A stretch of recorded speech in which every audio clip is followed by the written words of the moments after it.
I was to do a little video on a mattress I found. The problem with a lot of these clamshell tents is the way they close, they don't leave a lot of room between the bottom and the top as they come down, so most of the manufacturers use a 1 3/4, 2-inch mattress, which generally isn't sufficient.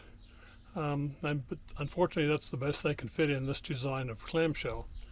So what we've done is we took the foam out of Suntory's mattress, and the pad is very nice. It's got a nylon base and then a quilted top.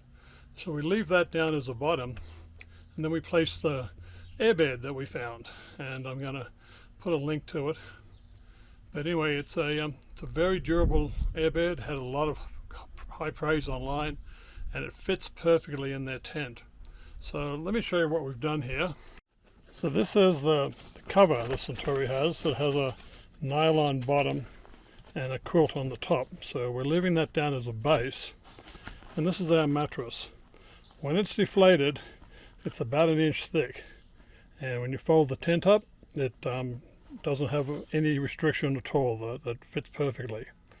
And another nice thing about the Suntory tents is that you have enough room down the end to leave a couple of pillows in without affecting the closing, because this first half is not as long as the back half. So with this mattress we have a filler here, and it's got a reversible valve. When you turn it this way, the little tip out, it allows it to suck air in, and it will inflate itself a fair bit. But what we've done is we've taken this piece here. This was on a bag that the tent was in, and it's designed to fill the bag with air and then push air into the mattress. So I cut the tip off, I JB welded it to an air fitting that comes with the blower, and it fits in perfectly. And it fits in like this, and when you just turn the blower on, it blows this mattress up in a very short time.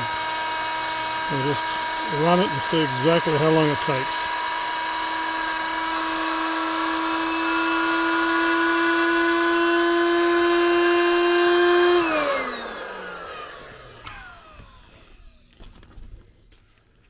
Pop this fitting out, screw the cap on, and you're good to go.